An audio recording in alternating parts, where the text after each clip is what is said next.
organizer for Justice for Greenwood. Thank you all for coming out today to our press conference. We'll get started in a few minutes, okay?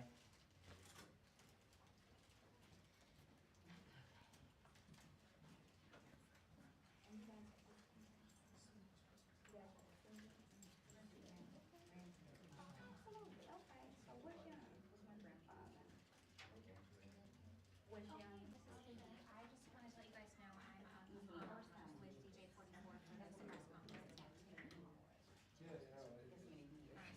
And now, I would say roll for half an hour. would be for Yeah. Well, maybe do 45 just to be safe. these first generations, exactly. So I'm second generation. You can call it We're not always top. Race Massacre, DOJ officers.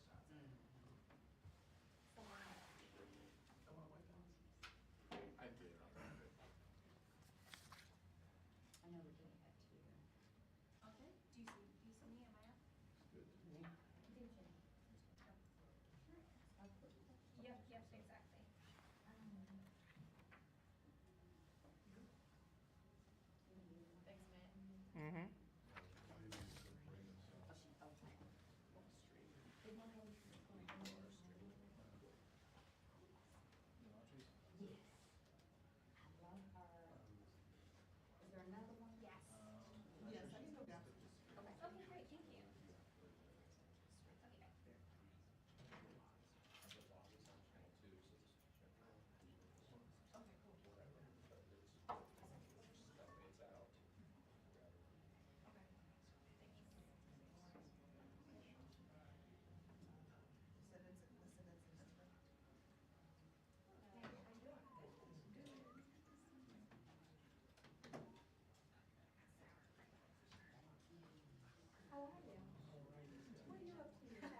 started around 2:10. So a couple more minutes.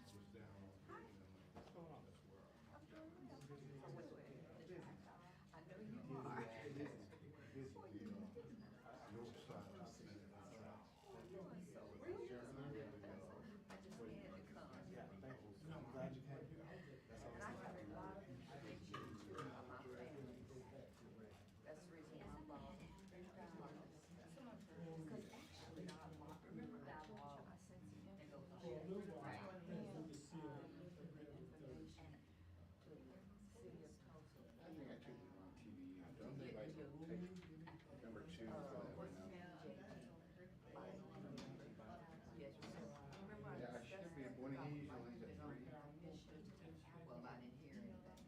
But anyway, I have information that I fed him as well. I was thrown off by the next day, Thursday, not Friday, so I My took. survivors. Okay, I was gonna bring back some. I'm setting up some things on the back end, so we need to make sure that we're still running. And when I say this, Not an issue. You're welcome. right? Because it was a lot. And so, Just come over here. it was actually hurt. Naturally hurt. His pockets were naturally hurt. I did. That's what I just said. I was thinking the last thing right around the corner. Yeah, absolutely. That was their home. Mom, and it was a lot, you know, but it was a lot for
Yes or no?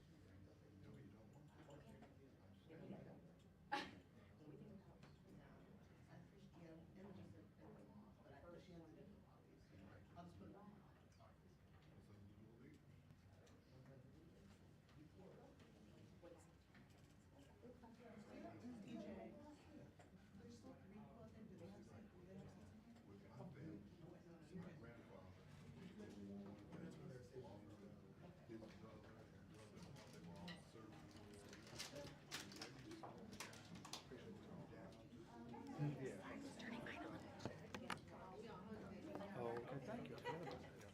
And I have some more copies back there, so I can disperse. Okay.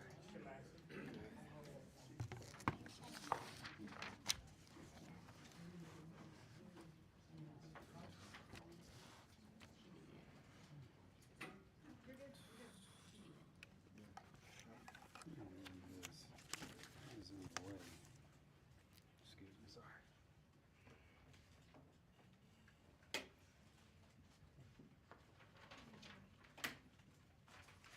Beautiful artwork in the back wall. If any descendants want to come here, you're definitely welcome.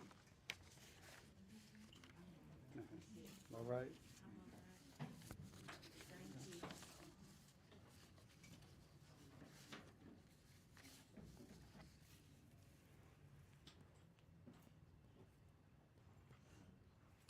How you doing? I'm good. Mama Brown's baby boy. Yes, yes, yes. Yes.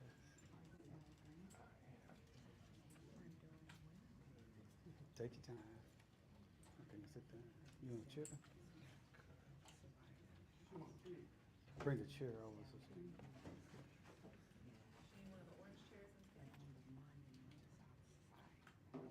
Did you want a small one of those chairs? Okay.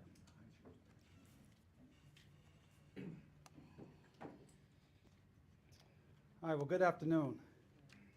I'm attorney Demario Solomon Simmons. I'm a civil rights attorney and the founder and executive director of Justice for Greenwood. And I'm here today with survivors and descendants of the Tulsa Race Massacre. Some of my co-counsel are here. Also Representative Congressman Al Green out of Houston, Texas, who you'll hear from today. And so we're here because we just made some history over the last couple of days.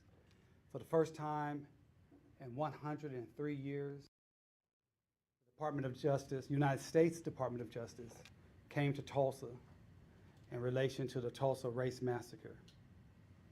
And over the last 48 hours, they've had the opportunity to meet with survivors and to meet with what we call first-generation descendants. These are individuals whose parents suffered the massacre. And it was very important to us to prioritize our first-generation descendants, who are all 70 plus, to have an opportunity to convey how they feel things should go with this, what the Department of Justice now is calling the review and evaluation.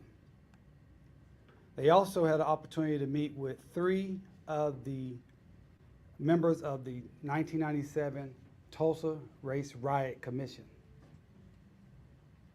And so they received additional documents and information that was not involved or a part of the 2001 Tulsa Race Riot Commission report. And there will be many, many more documents and information forthcoming. So the first thing I want to say is we thank the Department of Justice and Assistant Attorney General Christian Clark for launching this review and evaluation. But it was very clear from everyone they have met with over the last 48 hours, including the survivors, that everyone wants a full investigation. Everyone wants actual accountability for the massacre. They want those who perpetrated this harm that started in 1921 and continues to today to be held accountable. That was a uniform sentiment of each and every individual that met and shared their time and their stories and their information, their experiences with the Department of Justice. So what I want to do, I don't usually read things at a press conference, but our survivors couldn't be here, although their grandchildren, LaDonna Penny for Mother Randall and Ike Howard for Mother Fletcher are here. I want to read their statement. Quote, as the only living survivors of the Tulsa Race Massacre, we escaped the white mob that murdered our neighbors and reduced us to refugees, only to hear time and time again from Oklahoma's judicial system that there would never be a recourse for people like us. But history was made this week when the United States Justice Department came to Greenwood to hear our testimony, gather evidence, and officially survey the crime scene that has haunted us for over 100 years. We desperately needed this federal lifeline amid the state's and city's ongoing effort to gaslight us into our graves. To this day, secrets about the atrocity that we fled remain hidden in long suppressed government documents and corporate records, in historical archives, and concealed in insurance company records. Thanks to the DOJ review, our nation will have the opportunity for the first time to know the truth about the despicable plot to put an affluent black community, quote unquote, in its place. And we pray that the DOJ would do its job and hold those accountable that perpetrated this unspeakable crime. This moment marks significant progress towards justice, but we hope America understands that too many Greenwood residents I'm gonna say this, too many Greenwood residents have died without any remedy, without any respect, without any reparations. We hope that once the DOJ publishes this report, that it will serve as a step towards real justice, real respect, real accountability, and real reparations. After 103 years of erasure and justice denied, we are weary. But God has brought us this far for a reason. We pray that the DOJ will finally bring accountability within our reach and that we are alive to see it. And we just left both survivors. One 110 years old, Viola Ford Fletcher, Mother Fletcher, and one 109 years old, Leslie Benefield Randall, Mother Randall, who will be 110 on November 10th. And they both said, this is long overdue, and you've heard their words.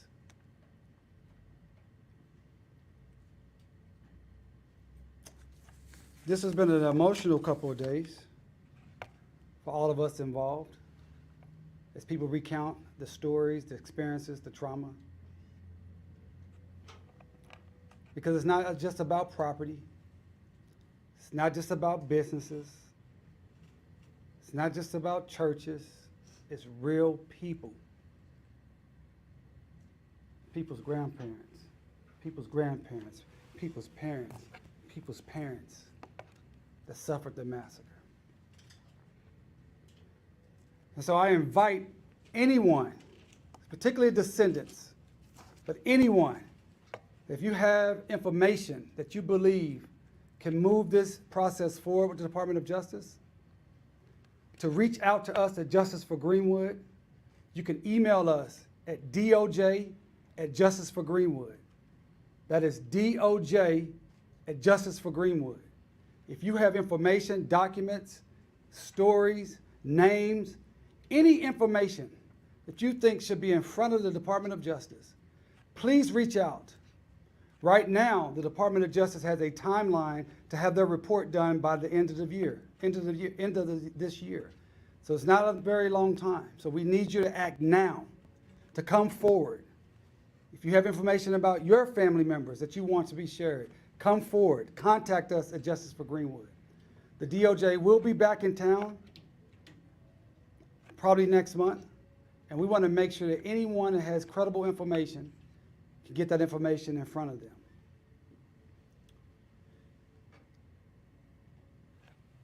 Next, I want to introduce Congressman Al Green, who has also been here over the last 48 hours. He did not participate in the interviews with the DOJ, but he was here meeting with survivors and descendants, walking the Greenwood district, talking to people on the street here in Greenwood about what do people want, how can he best help.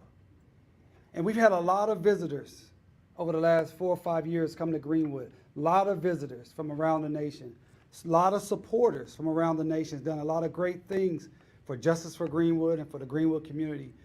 But I think this is the first time we've had someone spend 48 hours with us and walk the entire district of Greenwood to see the full magnitude of what happened here in Greenwood, to understand the scale, the scope of the massacre and the entire district. And we're so thankful for you, Congressman Green, for doing that and bringing your staff. And I want to yield my time to you, sir. Thank you very much. And I'd like to thank the press for being here. It is exceedingly important that the press get this message to the masses. I know that there's been much said, and there'll be much more said, but I don't think too much can ever be said about what happened in 1921. Let me tell you now why I'm here. I was honored to have the preeminent privilege of sending a letter to the President and the Department of Justice, asking for justice for the people who suffered here in 1921, they've not received justice, and their descendants. I'm here because I received an invitation from Attorney Solomon Simmons indicating that the DOJ would be here, giving me the opportunity to come as well. I'm also here because I'm a United States Congressman. This is within the United States. This is a place where I should be if there is a means by which I can provide some assistance. But finally, I'm here because there's injustice here. There is injustice in this city. There's injustice that has been covered up. There's injustice that has not had its day in court. And I'm here to do what I can to facilitate all of these things. I believe that a person who comes and is accorded the opportunity to see what I have seen, I believe that that person will be overwhelmed. I believe that that person at some point will have tears to well in the eyes.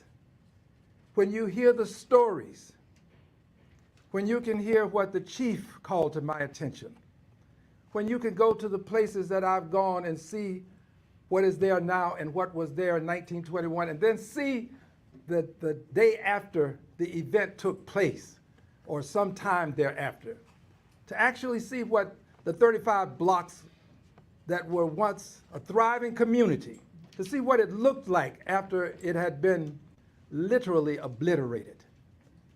It touches your heart. It has to know that these people, innocent people, workers, middle class, upper class, people who were veterans, were literally pushed into a corner and forced out of their homes. Their homes were bombed. It is unspeakable almost. So I have to tell the story so that you can get a sense of why I feel so compelled to do what I plan to do. I have my staff working right now, today. We're trying to finish 2 pieces of legislation. The 2 descendants that I had survivors, that I had the opportunity to meet with today, Ms. Randall and Ms. Fletcher. We are introducing private bills for each of them. When the city does not live up to its responsibility of protecting its citizens, when the county does not meet its obligation, and when the state fails to do what it should to secure people, then the federal government has to step up. That's what the federal government is for. We have to do our job. Our job consists of making sure we provide the justice by way of some emolument to the persons who have suffered. These 2 ladies, 109 and 110 years of age, have suffered. This piece of legislation, this bill for each of them, their names will be on each piece. Ms. Fletcher's name will be on a piece, Ms. Randall's name. And this legislation would have the federal government do what it did for others, what it did for those persons on 9/11 who suffered. Yeah. What we have seen done for others, the federal government would provide them an emolument and make sure that they get it as expeditiously as possible. Now, I say expeditiously as possible. I don't know when my colleagues will act. I don't know if they will act, because before you can have an act of Congress, you have to have a Congress willing to act. I'm prayerful that we will have a Congress willing to act when the story is told of what happened to these two ladies. The amount of the emolument may seem huge to some, but quite candidly, having been a lawyer now for many years and served as a judge of a small claims justice court, I don't think that the number is large, to be very honest. But I'm going to start with this number. It may increase, it may decrease.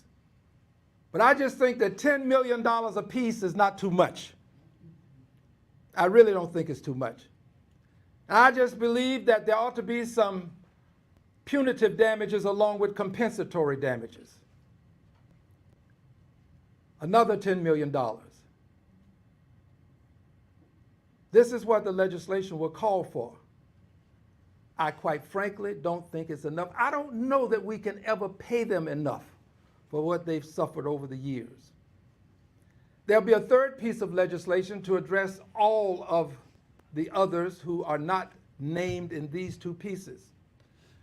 This third piece will have a similar means of redress, and we're working on the details of this. But here's what I know. I know that if the Congress of the United States of America decides to do this, it can be done. This is not about the way to do it, it's more about the will to do it. The Congress can do pretty much whatever it pleases. When we decided that we were going to accord some many billions of dollars to those who suffered 9/11, we did it. It was just a matter of us having the will. When we decided that the Me Too movement needed a shot in the arm because of statutes of limitations, we eliminated those impediments.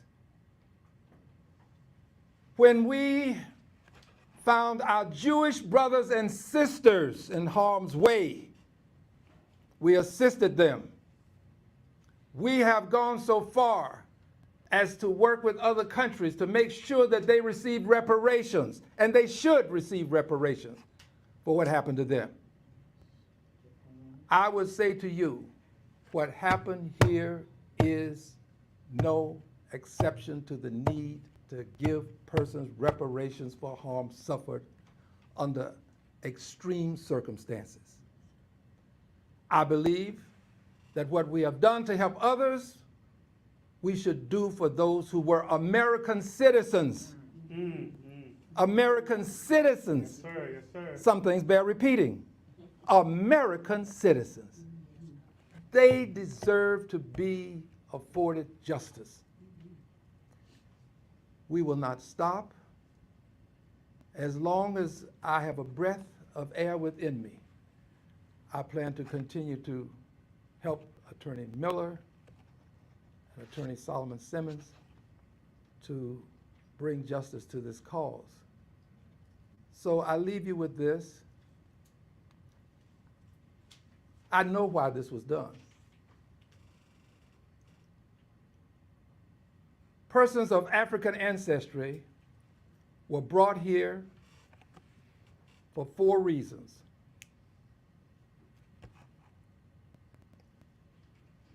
August 20th, 1619, verse 20, to a place called Point Comfort, near what's now Norfolk, Virginia.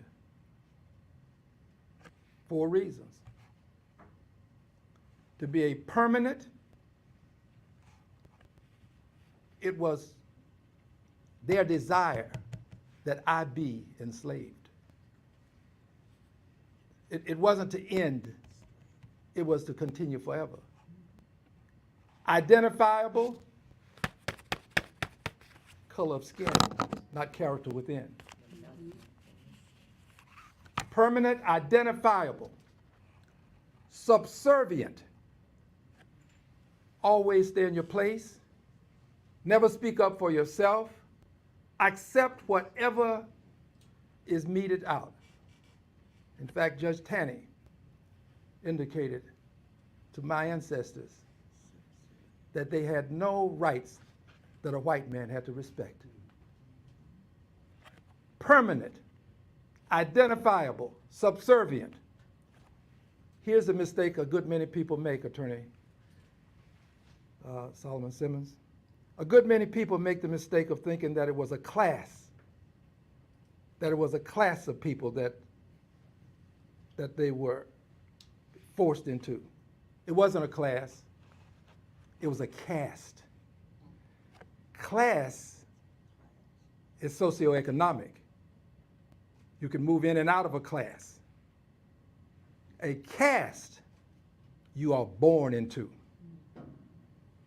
Babies were born into slavery.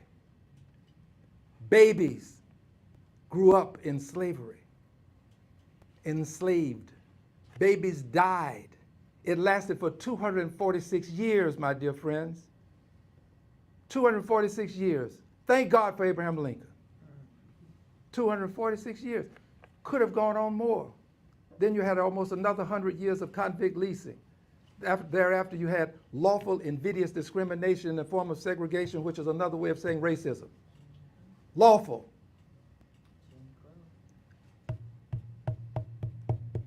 We were brought here to be servants. And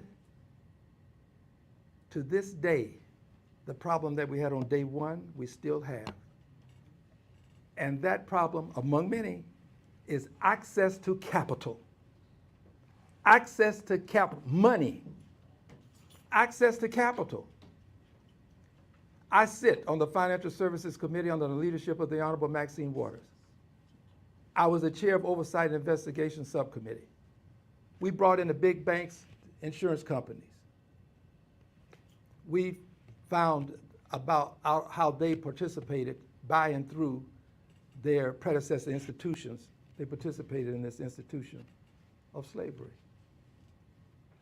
People were bought and sold. They were insured. Money was made in the form of loans to people so that they could buy people and enslave them. But these people didn't have access to the land when it was free, if you could just fence it in and squat. They didn't have access to the benefits of the veterans coming back from the wars. There's always been an impediment to our having access to money. There always has been. In my committee, we brought people in who explained that you can do this thing called testing, where you send people out, some more qualified than others. African Americans who were more than qualified would receive less money in loans than Anglos who were less qualified. Pay more for the points, pay more in points for the money. This access to capital is at the root of all of this. We have been denied money, and there is still an understanding that that takes place in this country today. By the way, someone would say, well, where's the conspiracy, Congressman Green? When did they meet? You don't have to meet if there's an understanding. Things that are understood don't have to be spoken. It is understood in this society that you don't have to be fair to people of color. But that's changing. You see me wearing this tie? I love my country. I'm not a person who burns the flag, but I will defend the rights of those who do. I sing the national anthem. I stand, but I defend the rights of those who do not. And I said to you, I love the country because I should. My ancestors were sacrificed for 246 years to make America great. America is what it is because of them. I love the country because I love the people who made it what it is. Yes, sir. Yes, sir. And I close, as you know, a Baptist preacher has 3 closings. I'm not a Baptist preacher. My grandfather was a preacher, so I've learned to close 3 times. My final closing is to thank these people who have been involved in this struggle. This struggle consumes you. Their lives have been consumed with this. if you have to be around them and hear them and understand how this is something that means more to them than money. It's not about money for them. They have the habits. They cannot help themselves. This man gets up every morning trying to figure out how he's going to solve this problem for people who suffered some 100+ years ago. This man was there before he was, trying to figure out how to solve this problem. And now here I am, and I'm going to try to figure out how to solve this problem. I may not have the solution, but I'll put the solution before the Congress and give them an opportunity to act. I thank you for what you've done. God bless you. Thank you. Thank you. Wow. Thank you so much, Congressman Green. Before Eric comes, and have a few thoughts. I gave out my staff let me know that I gave out the wrong email. I said .com and not .org. So it's DOJ@justiceforgreenwood.org. DOJ@justiceforgreenwood.org. I'll say it one more time. If you have information, documents, or you'd like to speak to the DOJ, reach us at DOJ@justiceforgreenwood.org. And I want my good friend, Professor Eric Miller, who's a professor at Loyola Marymount College out in Los Angeles, California. As Representative Green stated, he has been coming and working on behalf of Tulsa and survivors and descendants for over 20 years. I first met Eric when I was a third-year law student at the University of Oklahoma, and he was one of the main lawyers in the federal civil rights litigation that was led by Professor Charles Ogletree, our mentor, who passed away last year. So I love Eric, I love this man, and he loves this community. So Eric, please.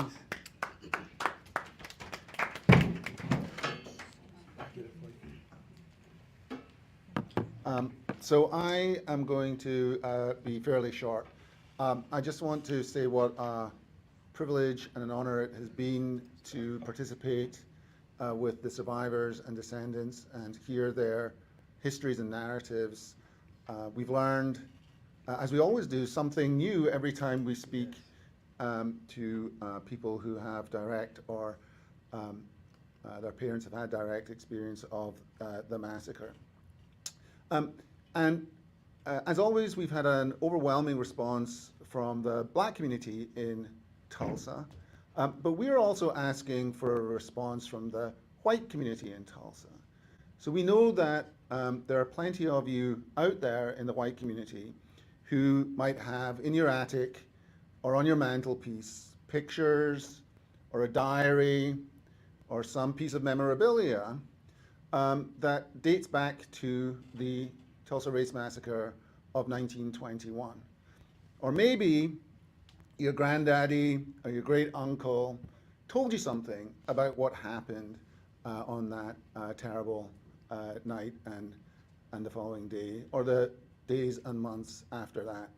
And so what we are urging you to do is to come forward, again, to DOJ@justiceforgreenwood.org, to help the Department of Justice with its review. The Department of Justice has been very clear to us that they want to hear from as many different people as possible and gather as broad a history of the massacre as they possibly can. And so once again, to the white community of Tulsa, we know there's stories, diaries, pictures, memorabilia that's out there that has yet to be brought to the light of day, and so we encourage you to do that. So reach out to us or reach out directly to the Department of Justice. We'd love to hear from you. Thank you. In closing, I just want to thank my team at Justice for Greenwood and my law firm, Solomon Simmons Law. Also my other co-counsel at Schulte, Ross, and Zabel, who have worked really hard to make this happen today, and all our co-counsel on our case. It's been a long time coming to get the DOJ here. You heard some exciting news about what we're working on with Representative Green. We'll get more information about that. But most of all, I want to thank our survivors and our descendants for continuing to push forward. We have Mr. Penny and Mrs. Penny here, and they were one of the individuals that, one of our clients that met with the DOJ yesterday. It's just powerful testimony. So I'm just so thankful for you all for continuing to believe in this injustice. You could have given up such a long time ago.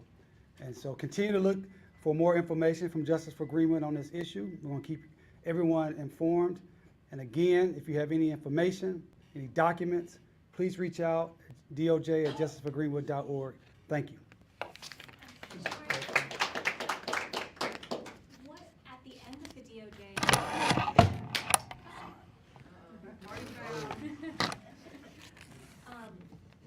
what would justice look like? Like, what would they have to do for you to feel that there is justice? Yeah, for the DOJ, and we understand that the DOJ is dealing mostly with criminal liability. So there's three things that we want to see from the Department of Justice. We want those who, number one, those who perpetrated the harm to be held accountable. So what does that mean for individuals that are deceased? We want those individuals to be identified. And I think that is what every survivor, every descendant has always stated to me in my 20 plus years of working on this, and Eric's 20 plus years, and I saw Mr. Penny shaking his head, yes. People want to know. One of the things that's been so devastating about this massacre and kept people living in fear for such a long time, that this could happen and no one be held accountable. And that fear is real today. And so that's the number one thing, that's one thing they could do. Secondly, for those entities and organizations who perpetrated the massacre and its continuing harm that are still alive or ongoing today, they should be held accountable. That's the city of Tulsa. That's Tulsa County. That's the state of Oklahoma. That's the chamber and other organizations and corporations that participated in this massacre that are still here today. The DOJ should hold them accountable. And thirdly, the DOJ should have paved the way for justice and reparations to happen for the survivors and descendants. This nation, as Representative Green has stated, is still paying reparations for those who committed the Holocaust, rightfully so. They're still prosecuting. If they find a prison guard that's 102 years old living in San Diego or Cuba or wherever they can get their hands on them, they will prosecute that person. It sends a signal to the Jewish brothers and sisters that you matter. So we want the same signal sent to the black people of Greenwood, or all those who suffered the massacre, because we have people in our network who are not black, who suffered the massacre, but they lived in a black community and they cannot get any justice. So those are the things that we want to see from the Department of Justice, and this is what was conveyed by each person over the last 48 hours. When it comes to the sense of urgency, you know, we've lost Hughes Van Ellis, right? We've lost the survivors from the early 2000s on the original case. And many people, of course, feel that Oklahoma is trying to wait out the survivors that remain. Video that says When what it comes to the let sense of die. urgency, how confident are you that Biden will take action following this review before his term in office ends? And then my second question is for the representative from Texas. What is your message to the Oklahoma delegation, which has never shown up for these survivors? Well, we are going to do all we can to continue to push to get the justice for our two living survivors. You talked about in the early 2000s having over 100. These were our clients, Eric and I clients. We knew these people. People see them on the wall at the Greenwood Cultural Center. They were real people to us. And many of those I grew up with growing up here in North Tulsa and not even knowing that they were survivors. So it is a sense of urgency. To be today with our survivors today and to talk to them and know that they still want to see this at 109, 110, makes each and every day, as Representative Green said, waking up and saying, how can we get this done now for them and for their families and their community?